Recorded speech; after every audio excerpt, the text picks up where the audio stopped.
Well, let's do that then. What is it you do? Tell us. We're the Restore Trust. We're a small not-for-profit organisation, and we focus on adult education, basically for people with complex needs and barriers to education and employment. Okay, good stuff. Good stuff. So you mentioned construction, your bread and butter. You also deal with the hospitality sector, don't you? But we do, yeah. Yeah, Yes. but the construction is your bread and butter. So what makes construction the ideal sector to get these people in? Well, I think it's a few things really, Jimmy, in terms of one, actually, I would say the sector itself is realising actually how much talent is out there in terms of those that have been involved with the offender system, and they're able to kind of cope with some of the risks that might be involved in that. In having someone with an offence on site, but also actually, recognising that. Join us for your weekly deep dive into the beating heart of UK construction. From groundbreaking projects to game-changing innovations, the UK Construction Podcast brings you face-to-face with the industry's brightest minds and boldest thinkers. Each episode features candid conversations with construction leaders, architects, engineers, and on-site experts who share their hard-won insights and behind-the-scenes perspectives. We cut through the noise to deliver actionable intelligence on market trends, emerging technologies, and the forces shaping British building. Welcome, everyone. This episode brings Chris Scriven, Director of Education at the Restore Trust. Chris, I'm really happy to have you on today. Thank you so much. Oh, thanks for having me on, Jimmy. That's really appreciated. Yeah, I occasionally get people recommend guests for me to talk to, and MVQSS that I'm affiliated with. I think you know Mike. He recommended you, and I'm so glad he did, because what you do needs to be out there. It needs to be promoted. Doing good stuff. No, thanks to me. Yeah, no, well, I'd like it'd be good to be able to tell people about it today. So yeah, looking forward to it. Well, let's do that then. What is it you do? Tell us. We're the Restore Trust. We're a small not-for-profit organisation, and we focus on adult education, basically for people with complex needs and barriers to education and employment. And we specialise in working with people that have been in contact with the offender system. So, lots of sort of kind of diverse sort of groups that we deal with. Quite a few kind of different sort of issues that perhaps more mainstream organisations wouldn't necessarily kind of be able to deal with necessarily. We deliver programmes both out in the community at our centre in Bristol, and also actually we deliver courses within the prison as well, actually, Bristol Prison. So we've got some provision there as well. And more recently, we've been delivering some 16 to 18 programs for disenfranchised young people that have, sort of got involved either in crime or at risk of doing so, basically. So yeah, it's and our programs, the main one that we focus on is around construction, and it's an introduction to construction, really, in terms of our program. It's very much about getting people into entry-level positions, supporting them to get their CSCS card. So we pay for that for them, and also their test on successful completion of our programs. And they're normally done as what we call sector-based work academy programs. So they're linked with employers, and they will have site visits generally, some work experience where we can and organise that. And also they'll have a guaranteed interview with an employer as well at the end of it. Okay, good stuff. Good stuff. So you mentioned construction, your bread and butter. You also deal with the hospitality sector, don't you? But we do, yeah. Yeah, yes. But the construction is your bread and butter. So what makes construction the ideal sector to get these people in? Well, I think it's a few things really, Jimmy, in terms of one, actually, I would say the sector itself is realising actually how much talent is out there in terms of those that have been involved with the offender system, and they're able to kind of cope with some of the risks that might be involved in that, in having someone with an offence on site, but also actually, recognising that, people make mistakes in life, and actually, that shouldn't define them necessarily. It's about what they want to do going forward and how they can actually be a positive contributor to society, in terms of what they're doing going forward. And actually, we work with some great organisations that are really supportive of that and that agenda. I mean, just to kind of give you, a bit of a sort of context, it costs £53,000 a year to keep someone in prison. So, every person that we are able to stop from reoffending, getting them into employment, actually makes a big difference in terms of then, the economic impact. But then when you then add into it, and that's just on the saving in terms of, them not being in prison. But actually, when you add into that also the social factors, the facts, the giving them some purpose in life, giving them some identity, giving them some value, and also, that opportunity to contribute, but then also the impact on their families as well. Because these can be perpetual cycles otherwise for families where, criminality breeds criminality, unfortunately, because of the environment that they're in. And this, actually breaking that cycle and giving someone a positive opportunity elsewhere, doing something different. And I think that's the key thing, actually. There's a lot of work that goes on in terms of interventions with people, but actually you also need to combine that with opportunities. If there's nothing at the end of that support for someone to go on and do, actually, unfortunately, they can end up back where they were. Yeah, funny. Yeah, I'm glad you touched on that. I was going to touch on that later, actually, but I mean, it's similar to a recent podcast that I did for my own podcast with a guy from Veterans into Logistics. So he gets veterans into construction work and logistics. So it's a similar sort of thing. So at the end of the day, it's a win-win for everyone, really. So like you say, it's good for the economy. We've got 1.5 million homes that Labour wants to build in the next few years. There's a shortage of trades at the minute. So you fill in those spaces.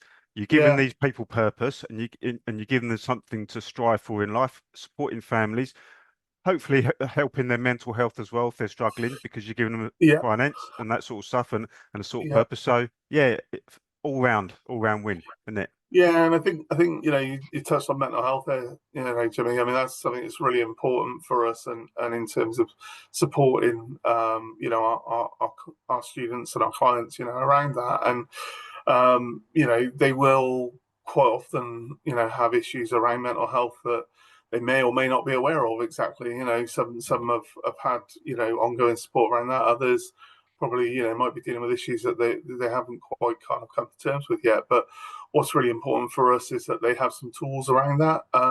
Most of our programs are less than sort of 4 weeks, other than our boot camp programs where we're delivering skills training with that. But the shorter programs in terms of getting them into employment, these all have mental health awareness in them, and that we found has really sort of helped people in terms of kind of having a bit of introspection, looking at where they are at the moment, and also considering kind of how changes in their life are going to affect them. And actually, that some of that's just perfectly normal, and they just but looking out for each other as well around it. So we get some really good camaraderie between the students about that, and I mean, one of the things that's really important for us, so as well as the construction skills that we develop, it's actually developing the skills and qualities of those individuals, and their understanding of what they've got already, because quite often they can feel like they don't have anything. And actually, when we do that kind of self-assessment, and other people also look at that as well, it helps them recognize some of the value that they've got. And I think, again, it's like, well, if they don't have any qualifications and they've been told, oh, they need English and maths and so on, and it's not that English and maths isn't important, but actually in terms of that barrier to employment at this point, it's not the biggest issue for them. And when I talk to our employers, the things that they really want from people is reliability, that they're at work every day on time, that they've got a good attitude in terms of communication skills are good, and actually one of the most important things is they're really able to work with anyone on site. They actually it's really important that they're able to kind of get on with people, and so actually kind of removing some of those negative stereotypes that they might have at times actually is really, really important again about. And that's, I guess that's become more challenging with a lot of disinformation that's out there. And they are a group, unfortunately, that are, targeted quite a lot by that as well. Yes, yes. That, I mean, you kind of answered some of the question, one of the points I was going to say there, but I mean, there is probably a bit of a stigma, but you kind of have to, build relationship with clients to sort of convince them that these people are good to take on. How do you go about doing that? Yeah, so with our employers, really, I think what we've been able to kind of do with them is have a good track record, really, of producing good candidates that are work ready, that are keen to work, that want to make a difference, that want to progress, do well, and also, I think when they understand. I think one of the things that's really important for us is, so we will only work with employers where they will consider people on a case-by-case basis. It's too easy for an HR department to make a blanket kind of, no, we're not going to employ this sort of person with that sort of offence, because actually each story is different, and those offences actually can vary within or its degrees of, I should say, within that, and also where someone was perhaps, say, 5 years ago and where they are now, that can be a real change as well, So, I know with clients we've had, they've had drug and alcohol issues, and actually that's what's resulted in them being in prison, and actually, now they're clean, they're dry. It's really actually about managing that rather than actually those behaviours that that manifested them getting an offence, if that makes sense. Yeah, sure, sure. Regarding the drug and alcohol, or any kind of substance abuse, is that kind of touched on in your programs? Do you help with that as well? We do, yeah. So, like I said, I mean, it's interesting. So our program really does, in terms of our introduction and construction, really does two things. One, it's really about them being safe on site. So half the program is around health and safety, and really understanding kind of the different instances that they may encounter, kind of what the law says about that, what they need to do about that, what their employer needs to do about it. So they're really well prepared in terms of understanding all that sort of things. And then the other half of the program is really about their personal development, their behaviours, and dealing with those kind of welfare and well-being issues as well. So healthy living, healthy mind, those are really important actually. And again, for the construction industry, we know that there are 2 suicides every week, linked to the construction industry. When I first heard that statistic, I was horrified to kind of hear that. And that's why, actually we put the mental health qualification within our program, because we wanted to support our learners around that. And I think also, when we started our provision, actually about 2 weeks before lockdown, which was an interesting time to kind of start. But I think coming out of COVID as well, we recognise some of those sort of mental health issues that people are having, and quite often those will be linked again to like drunk and alcohol. So, and also, that kind of thing of, it is a male-dominated industry, construction, and there is that kind of, at times, that masculinity that can lead to social drinking going that bit further and so on, and linked to it, and again we work with them around kind of them understanding kind of what it might mean having those drugs in your system, what it means for you in terms of your employment, but in particular what it means for your safety and the safety of others on site. And I think when people sort of understand actually some of the things that can happen from that. And I mean, one of the things that we do actually when we're talking about drugs and alcohol with them, is them understanding how long it stays in your system, because I think a lot of them are ignorant to that in terms of not realizing, and drug tests do happen, like employers will do that, And so kind of I think them understanding those kind of things a little bit more,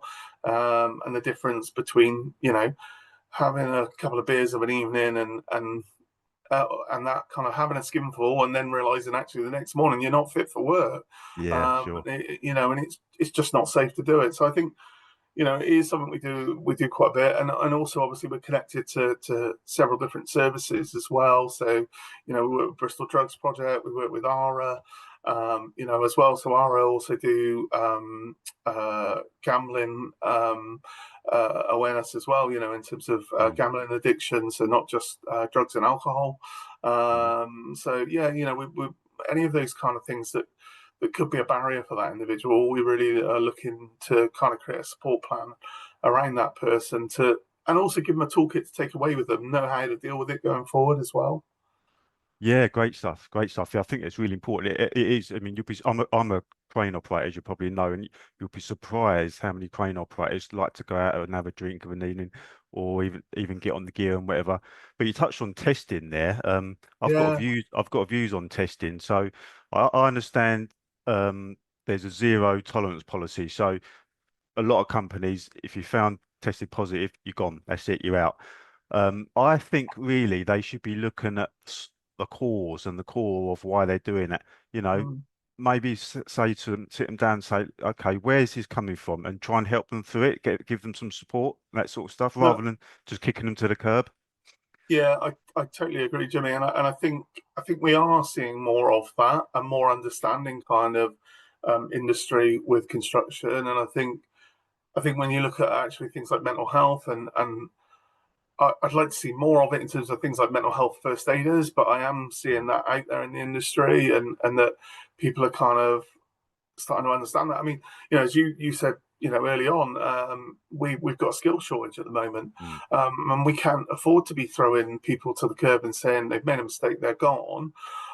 It's not that isn't serious; it needs to be dealt with, but equally, actually, a kind of supportive approach and supportive attitude, you know, that's, you know, I think really needed going forward, and I think we are starting to see more of that. I hope we'll see more, and I think also, you know, and again for us, one of the things is trying to get our guys to recognise the signs of stress, anxiety, depression, etc. You know, those kind of things that could lead them down that road actually of looking for something to kind of be a crutch for them. And so again, you know, that kind of work around kind of supporting people so that they understand, you know, they can see those early signs a little bit more.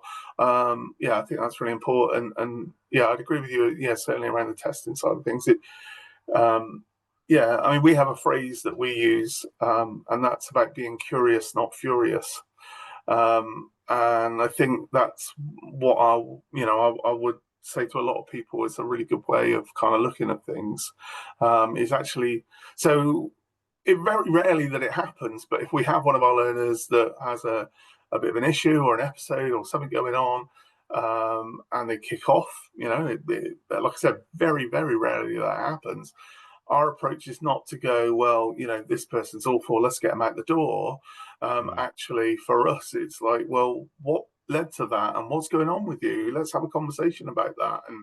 And normally what you find out actually is something else that's happened that, you know, either the morning or the night before, or suddenly all this stuff comes out that they've got, you know, real insecurity around their housing and that they're going to be homeless tomorrow. And, you know, it's those kind of things that actually, yeah, you know, we can do stuff around that.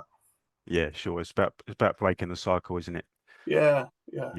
But it's not only people with convictions that you help, but you help people with learning difficulties. Is that right? Yeah, that's right. Well, and you know, I mean, what we'll find quite often is that, you know, people with convictions, you know, actually they're disproportionately affected by learning difficulties as well. As again, Sure. part of why they end up with convictions. But you know, our population in terms of learners is about 60% of those coming from like an offender background and 40% from other areas. And yeah, you know, people with learning difficulties and learning disabilities, you know, is something we see quite frequently.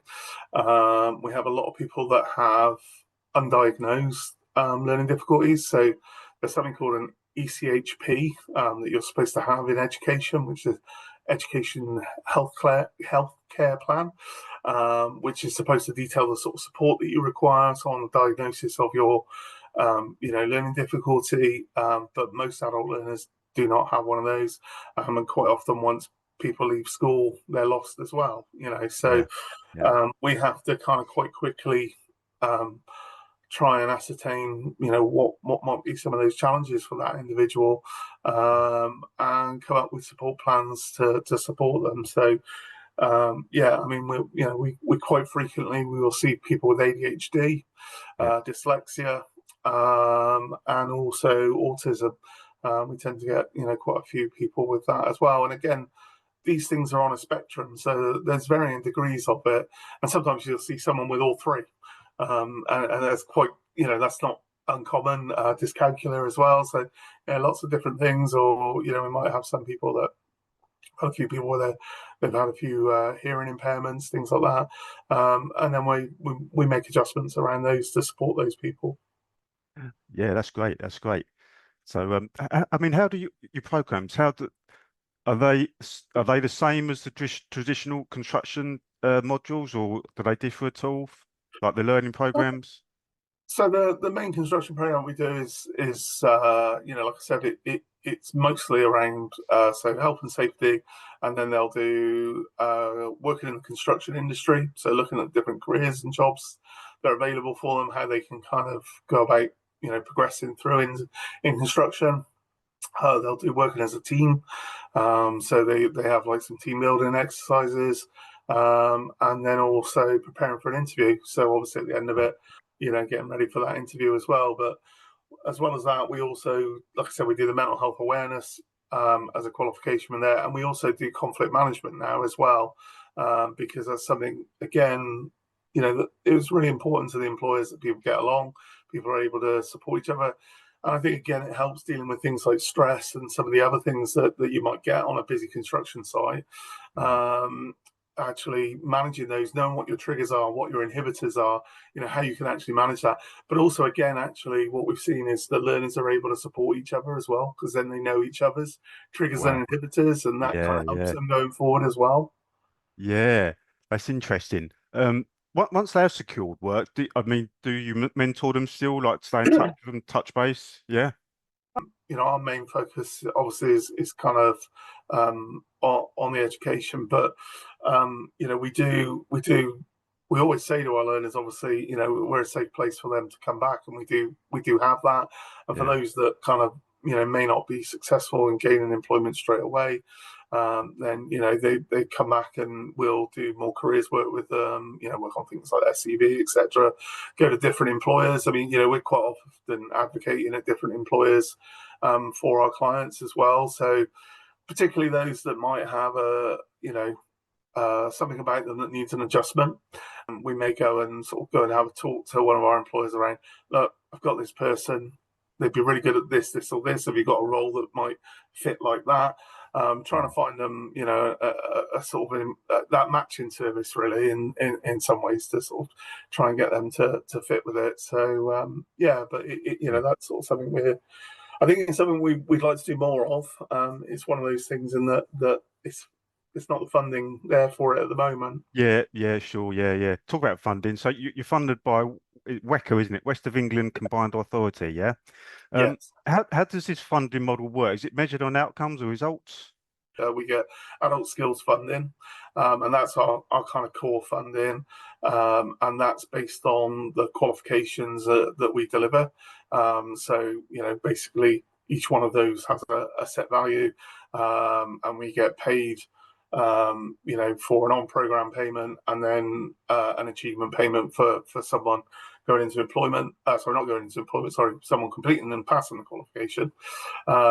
Interestingly, one of the things they are talking about in 26, 27 is the potential to link some of that funding with employment. And it's something that, we've been very successful at. So about 70% of our learners go on into sustained employment, which generally speaking, for these sorts of programs is normally more around 40%. But because we do a lot of work in terms of prepping our learners, but also those links with employers is really important, in terms of the trust in those relationships. I think that really has helped us in being able to do that. And then the other funding that we've got is for skills boot camps. So we've just got a new round of funding for that. So we've got one boot camp which is for retrofit for green skills, and that's to train people in thermal insulation. So there's 9 million homes in the UK without proper loft insulation, and that if we changed all of that straight away, that would make a massive difference to the amount of energy use, the amount of cost that people have. It could make a huge difference in terms of doing that. The next one that we're doing is actually in partnership with the prison. Although we're doing all the delivery, they're providing the space, and we're actually going to be delivering in the prison. We're going to be doing painting and decorating within there.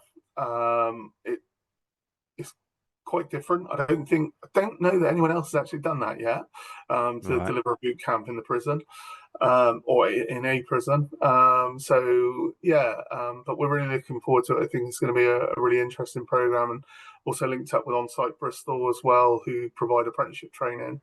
And so people that have completed that program, so they need to be within 6 months of release. And Bristol is a remand prison, so we do have a lot of sort of people that will be moving on, and so that's so they can actually come out and go into apprenticeships in painting and decorating with On-Site, and they'll be slightly accelerated. So that will actually sort of take about 20% of their apprenticeship away from delivery, outside, to hopefully speed up a little bit. Yeah, I love apprenticeships. I really do. I rave about them. I think, they died down for a while, didn't they? And they're starting to come back now. It's really good. Really No, good. definitely. I mean, I think so. I've been running a NEAT course actually for 16 to 18-year-olds. So that's not in education, employment, or training. Like I said, they're disenfranchised guys, and I've got 10 learners on program. We normally do about 5 to 6 weeks with them. We haven't finished the course yet, and I've got 4 in employment already. So I'm quite pleased about that. And going into apprenticeships, which is great. So I mean, apprenticeships, unfortunately, they're a really tricky one to get people into. I mean, my view on it is it's the structure of how we employ people within construction. So you have the main developer that will be employing your professional technical roles in terms of your architects, your designers, your quantity surveyors, project managers, and so on. But they don't employ trades. They don't employ tradespeople, and the labourers are all employed by agencies, right? And so actually, the people we really need to get access to are the SMEs, who are the tradespeople, the smaller companies, and unfortunately for them, I think as well, is that there's a lot of administration involved in apprenticeships, and that's a real issue, for them in terms of, and I think it's a barrier to some of these people being able to access those. Yeah, so I think the CITB can help with this.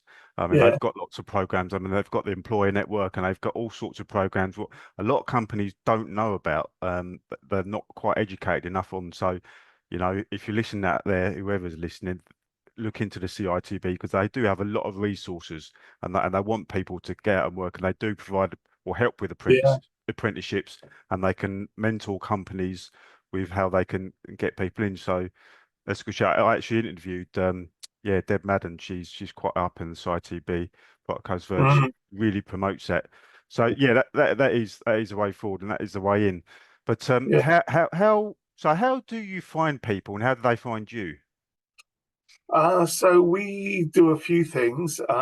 We don't really have a huge sort of marketing presence or anything like that really out there, but so we work with the DWP, with the job centres, so working with the work coaches, but also with the SWAP teams, so Sex-Based Work Academy program, with those teams as well. And we've effectively kind of let them know what our programs are going to be over the next sort of say 3 months, and then it's about kind of matching those people to those opportunities, really. But we also do work with probation. So we attend probation, drop-in sessions, but also for those people that are on community payback orders as well. So they can actually do 30% of their hours with us as education rather than having to do, a placement somewhere. They can do some of their hours through that.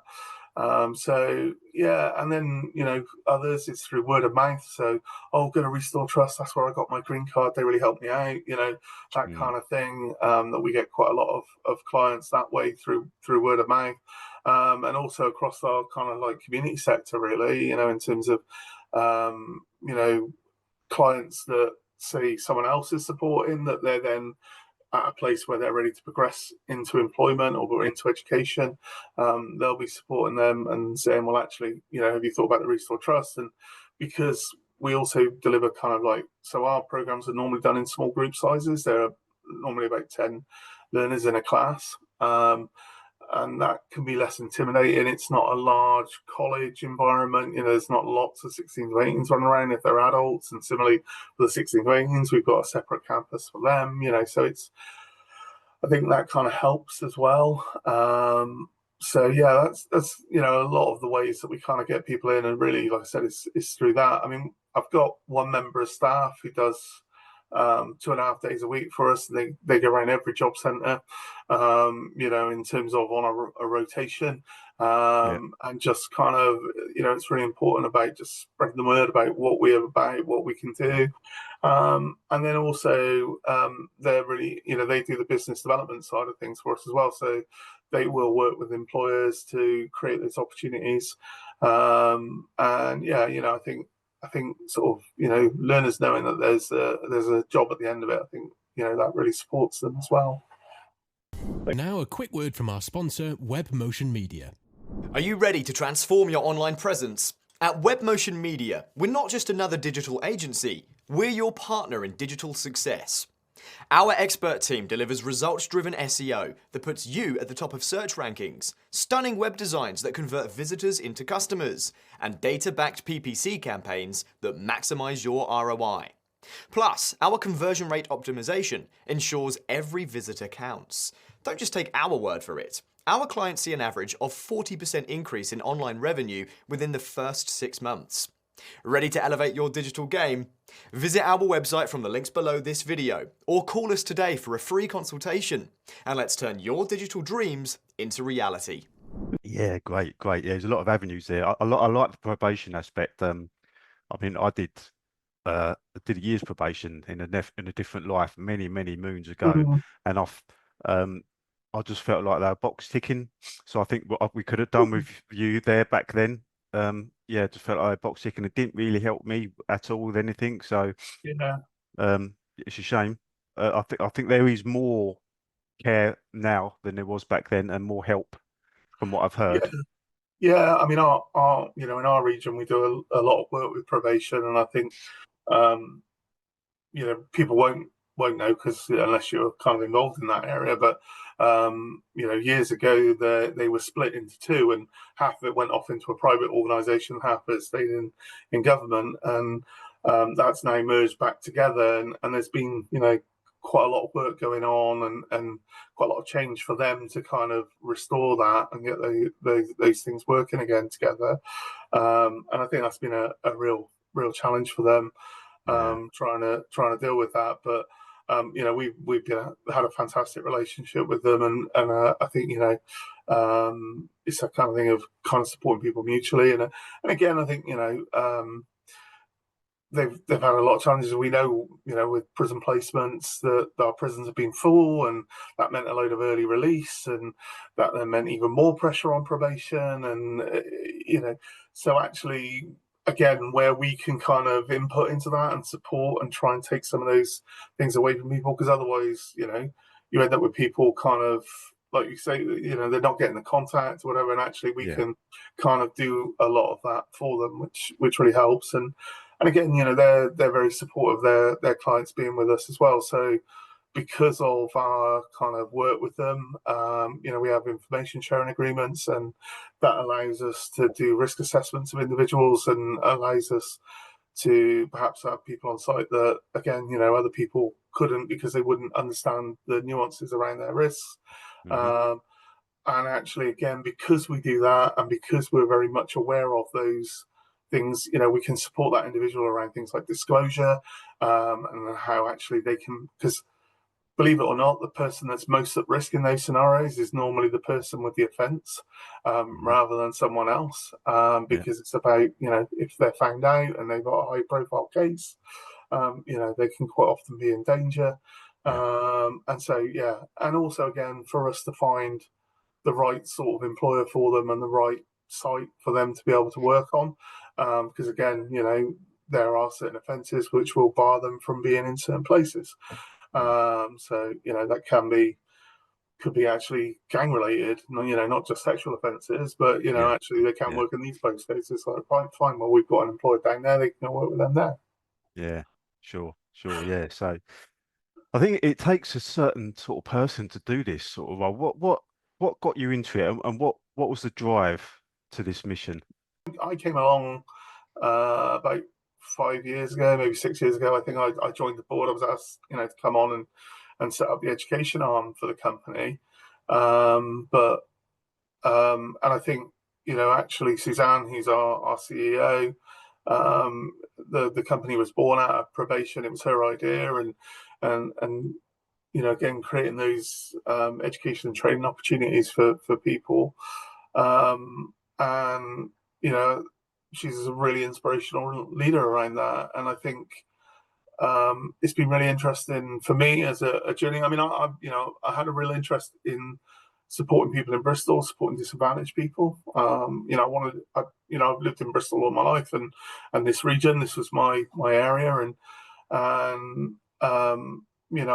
wanted to kind of give back to the community. I feel like I've got a lot out of Bristol, and I wanted to kind of do something for other people with it, and that was sort of part of why I came on board into this area kind of thing. But it's been a real eye opener, not just working. So previously I worked, quite a lot with unemployed people and disenfranchised youth, but actually then, working with people with an offence is, again, you start asking those kind of questions of like, why would you work with that person? They got that. So how could you work with them? People ask me that. Is there a point where you would say to someone, actually, no, I can't help you. I'm not touching you. There's only a few people I can literally count on one hand where, so obviously I make the decision ultimately of whether or not someone can come on program. If I say Carl and Tiva are looking at their offences and says, look, we're not sure about this individual. And there's only a few people that we've actually ever barred, in terms of said, no, we can't. And what I would say about that is, like, I can't deal with this person's risk as where they are now. Sure.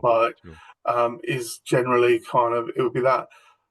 The strange one, actually, the one that, if anyone's got this offence, they're not going to work again, is arson. Oh, really? Yeah. Wow. So if you've got an arson offence, it's like the companies just won't get insurance. So it's actually that's probably the hardest offence to get someone into employment. There are others, you think would be harder, but actually no, it's possible. Yeah. Well, even the sex offenders. People. Okay, that's interesting. Interesting. So, do you have any prominent success stories that you can think of people gone on to have sustainable careers?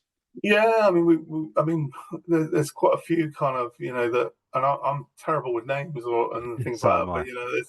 But there's a few that definitely kind of have been notable. I mean, we had a learner not so long ago actually write to us, write to one of our tutors and email him and just to say, just wanted you to know that I've got a supervisor's job today, kind of thing.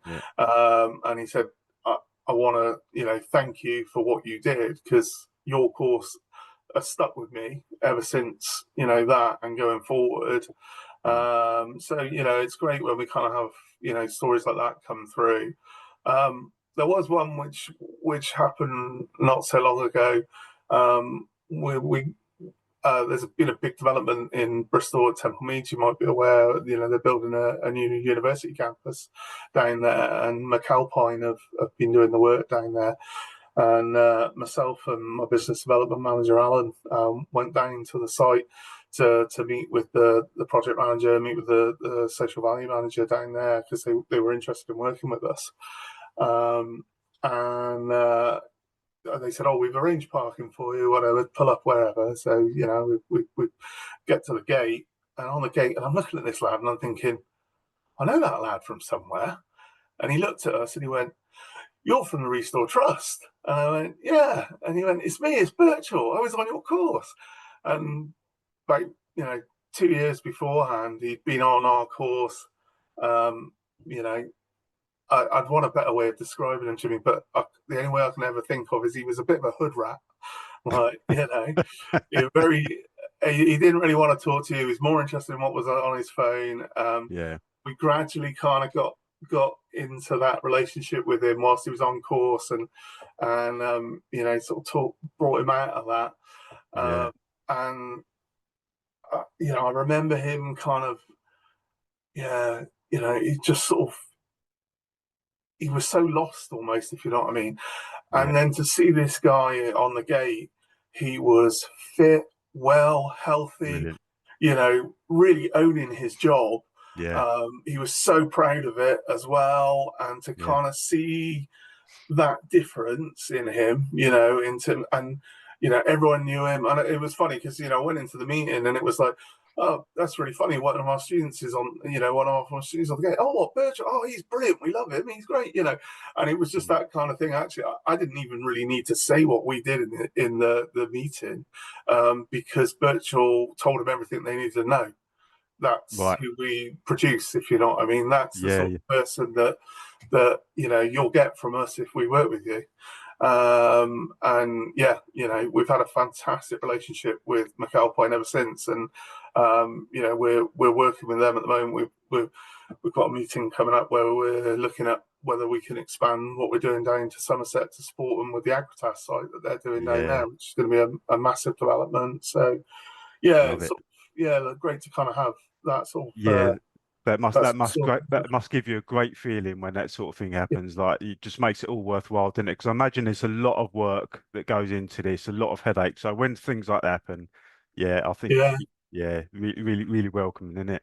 Yeah, well, and again, not just the adults, but also some of the young people. So, I did some health and safety exams with some students last week, and they all passed, which was great. But for some of them, it's the first qualification they've ever got. They've been out of school since they were, one of them year 8. He hadn't been attending school properly since then. And I don't think they thought they had it in them to be able to do it.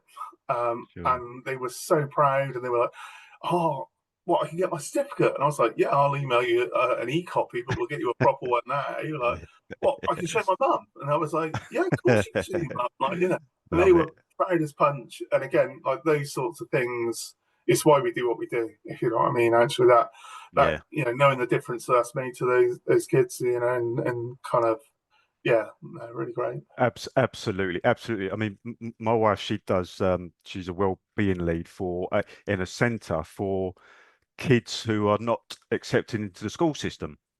So for whatever reason, they're kicked out. Nowhere will take them, so they go into this centre and they do the same sort of thing there. So they do teach them, but they mainly about their mental health. So they give them certificates of these sort of things, and the actual feedback from the kids is like unbelievable. So they go to this place for safety predominantly because it's their safe place. But when they get a certificate and when they get something in their hand, that they think, "Oh my God, look at that!"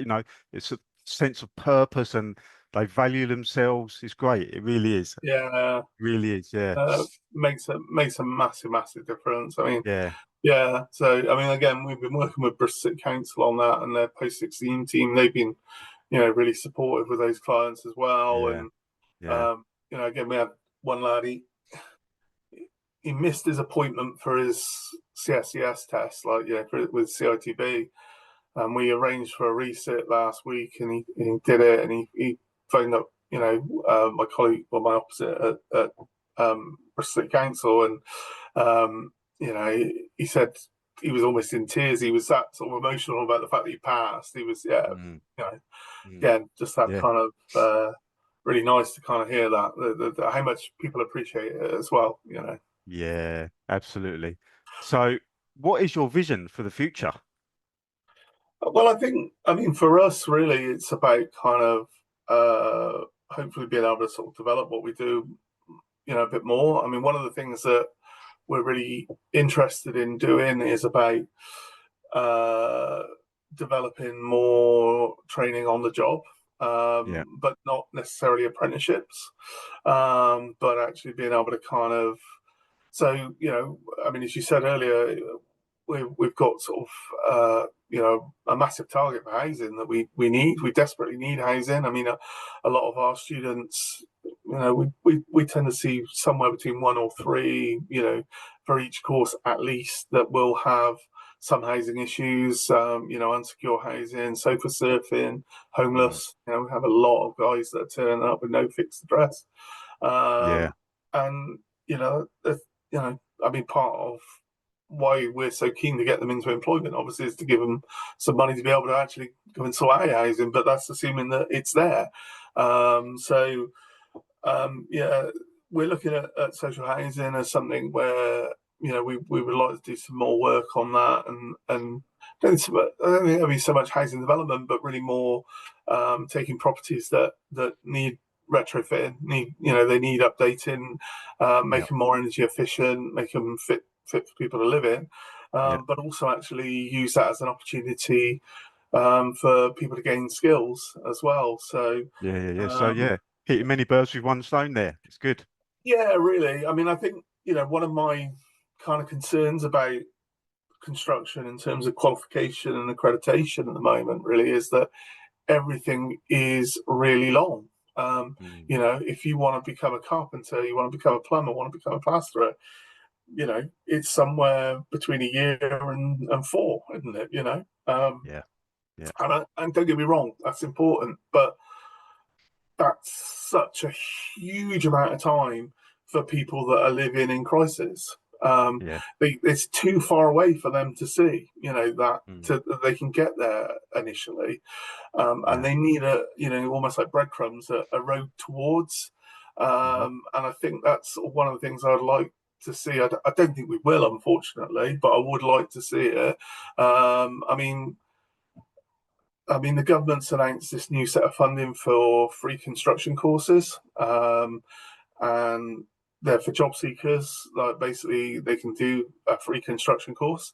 All of the qualifications currently listed at the moment are diplomas, so they're 400 to 600 hours.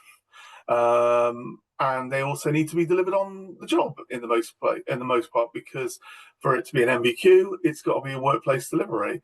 So I think actually the industry needs to look at itself a little bit in terms of what it's asking of people to be able to get into the industry and be productive.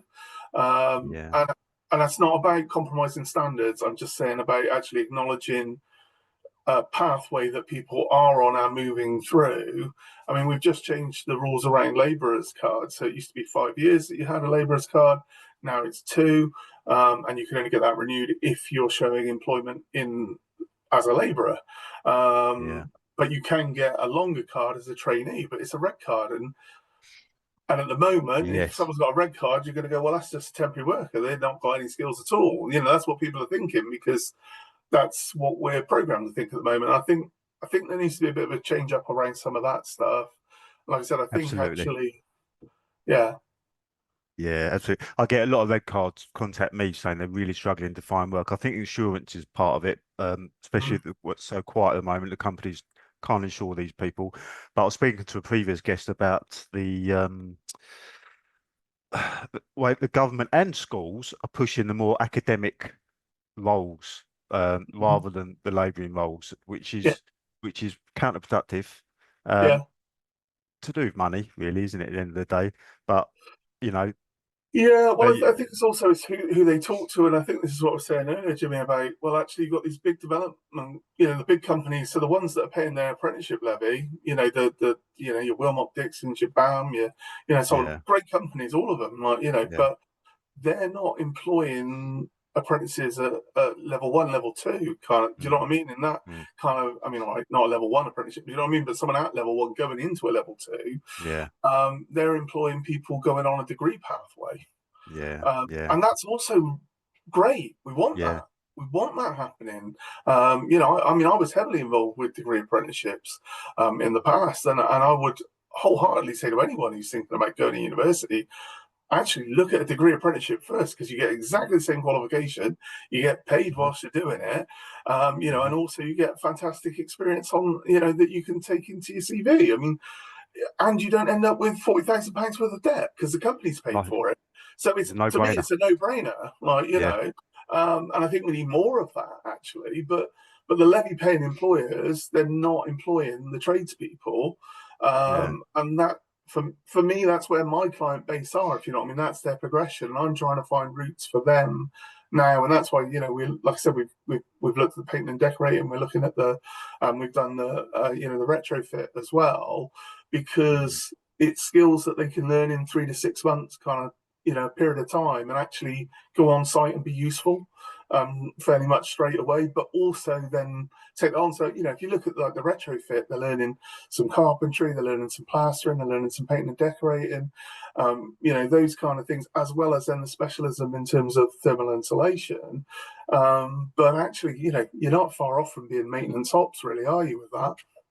And yeah, again, that's another area. Or you can go in, if actually the carpentry is something that you kind of found a flair for, that can then lead you to go, actually, I want to go and do some more of that. But they've got something at the end of that when they can say, yeah, do you know what? I've achieved something in a much shorter space of time. have you thought about going to Parliament? Lobbying? Well, we do talk to kind of the Metro Mayor, and actually Darren Right, James is our local MP, right, and he's actually been really great with us in terms of he's I think he wants to hear a bit more from us actually, and I think I need to find some time to talk to him and others around these kind of things, because yeah, you do what you know, I guess, isn't it? And if your mm, experience of education is did my GCSEs, did my A levels, went to university, and now I've got a job as X or Y, that's what you think everyone's experience is. And yeah, actually, if your experience is, I really struggled sitting there in class every day because I had ADHD, but no one diagnosed it, and they just thought I was a naughty kid that misbehaved, uh, and I haven't got my English, I haven't got my maths, I don't really know what I want to do in life. mm, It's a different yeah, thing, isn't it? You've got a lot more to work through before you get to that. Oh, well, actually, I could do this. yeah, absolutely, absolutely. Yeah, well, like I said, Chris, you're doing great things. Carry on with the work. Honestly, it's inspiring. It really is. I wish you every success. Where can people find you? Well, they can find us. So we are online. I would say actually our website needs a complete refresh at the moment. So it's something Right. we're working on. But you can find us on LinkedIn or Instagram. We're also on Facebook as well. Yeah. But do look for the Restore Trust rather than Restore Trust, because the Restore Right. Trust is another organisation that is trying to take down the National Trust. Oh, okay. We done with So that. that confuses people at times. But Right. yeah, so Sure. the Restore Trust. So our website is www.therestoretrust.org. But yeah, if you look for us online, please get in contact. We're here to help. Brilliant. Brilliant. And like I said, I've said to you before, the Tom who owns this podcast, he owns one of the biggest construction blogs in the UK. So he's up for getting your logo on his website, and I'm going to do the same for Okay. my website as well. Stick you on there Yeah. as a resource, and help you out that way. But I might be down in Bristol at some point, possibly doing some filming for a crane company, maybe on that Great. project that you mentioned. Actually, I think it Yeah. might be that one. So if I get time, might might be nice to meet up and have a chat and Yeah, definitely. see what your base is like and that sort of stuff. Yeah, no, that'd be great. Yeah, Maybe even create some content for you as well that way.